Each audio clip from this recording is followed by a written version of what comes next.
Je suis très heureux d'accueillir ici dans nos locaux M. Moussa Sow, le coordinateur national du PUMA, qui est un programme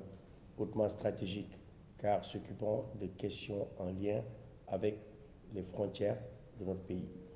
et aussi en relation avec le monde rural principalement. C'est ainsi que la délégation générale à l'entrepreneuriat rapide pour les femmes et les jeunes que je dirige a le plaisir de pouvoir nouer un partenariat stratégique avec le PUMA pour pouvoir apporter les services financiers de proximité aux femmes et aux jeunes qui sont dans ces contrées de notre pays qui, des fois, sont difficiles d'accès. Ainsi, dans le cadre de cette présente convention, ce partenariat stratégique vise à identifier des besoins d'accompagnement en termes de création d'emplois pour les femmes et les jeunes dans les zones frontalières de notre pays et qui évoluent dans les principales filières de l'artisanat, de l'agriculture, de la pêche, de l'élevage, mais aussi des services. Cette ligne de financement qui sera mise en place pour l'octroi de crédits aux bénéficiaires qui seront identifiés conjointement entre les services du PUMA et de la DRFJ permettra, avec des conditions assouplies, comme le fait déjà la délégation générale à l'entrepreneuriat rapide pour les femmes et les jeunes, c'est-à-dire un taux d'intérêt de 5%, permettre d'octroyer aux bénéficiaires dans ces zones une ligne de financement globale avoisinant les 1,3 milliard de francs CFA en cofinancement de projets pour les bénéficiaires femmes et jeunes cibles accompagnés par le PUMA. Et à travers ce partenariat, nous allons bénéficier de l'expertise du PUMA qui va nous aider à l'élaboration, à la mise en œuvre de ces projets et programmes retenus dans le cadre de cette convention. Il faut le dire qu'un travail préalable a déjà été effectué dans ce sens. Et le PUMA aussi mettra en place une ligne de financement d'un montant de 118 millions déjà disponible pour accompagner ces bénéficiaires qui sera dédié au cofinancement des projets de bénéficiaires qui seront sélectionnés conjointement. Et enfin, procéder à l'identification de ces bénéficiaires, de la cible qui souhaite bénéficier de ce programme de transmission de besoins de financement à la DRFJ. Et nous, de notre côté, comme je l'ai dit tout à l'heure, nous allons allouer une ligne de financement globale de 1,3 milliard de francs CFA pour ces bénéficiaires. C'est important, c'est inédit,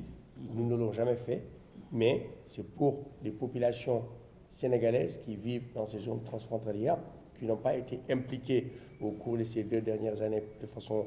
holistique. Et je suis très heureux aujourd'hui de pouvoir vous dire, monsieur le coordinateur, que ces ressources sont disponibles, qu'on peut commencer le travail dès la semaine prochaine. Et nous allons aussi, je suis sûr, si les bénéficiaires jouent le jeu et remboursent dans les meilleurs délais, et nous allons tripler, voire quadrupler cette enveloppe pour le bénéfice de nos populations. Donc c'était l'objectif de la signature de cette convention qui, je suis sûr, sera fructueuse et appréciée par les bénéficiaires dans ces zones reculées de notre pays. Cette signature intervient dans un contexte particulier, marqué par la tenue hier du Conseil présidentiel sur l'emploi et l'insertion des jeunes, au cours duquel Monsieur le Président de la République a rappelé l'importance qu'il accorde à la prise en charge de la problématique de l'emploi par la mise en place de structures pragmatiques orientées vers l'action et répondant aux exigences d'inclusion, d'équité territoriale et de justice sociale. Il en est ainsi du PUMA qui a été créé pour faire face aux besoins criards et urgents en infrastructures de base aux fins de la modernisation des axes et territoires frontaliers et l'amélioration des conditions de vie des populations. Compte tenu de la consistance des investissements et la population polarisée estimée à 5 millions d'habitants, soit 32% de la population totale du Sénégal, il a été demandé au PUMA de développer une synergie avec les autres programmes afin d'optimiser les ressources et de développer une complémentarité. C'est tout le sens de cette convention de partenariat qui permet de sceller de façon formelle les liens de coopération au profit du développement économique et social durable des régions frontalières et des populations, particulièrement pour les jeunes et les femmes. De façon spécifique, cette convention vise à identifier les besoins en accompagnement pour la création d'emplois au profit des femmes et des jeunes évoluant dans les filières de l'artisanat, de l'agriculture, de la pêche, de l'élevage et des services, comme l'a bien dit tout à l'heure, Monsieur le délégué général. Monsieur le délégué général, les défis à relever sont certes énormes, mais le PUMA fonde un grand espoir pour la pérennisation de projets déjà identifiés, dont les bénéficiaires ont aussi subi les formations d'immersion. Je suis convaincu, car connaissant votre dynamisme et l'efficacité dont vous ne cessez de faire montre,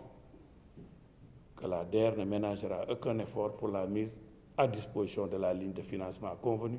et l'octroi de crédits aux bénéficiaires déjà identifiés. La coordination, le partage d'informations, la proposition d'une palette de réponses par nos deux structures sont aussi autant d'atouts pour une prise en charge efficace des porteurs de projets et l'octroi de toutes les clés pour réussir leur vie. Ils sont pleins de talent, à nous de leur donner ce coup de pouce qui les fera réussir. Nos services s'attelleront à dérouler des formations et des renforcements de capacités sur l'éducation financière au profit des demandeurs de crédit qui sont majoritairement à leur première expérience. Monsieur le délégué général, le PUMA vous manifeste son engagement, son soutien et compte sur votre collaboration pour relever le défi de l'emploi des jeunes et l'autonomisation des femmes des zones frontalières.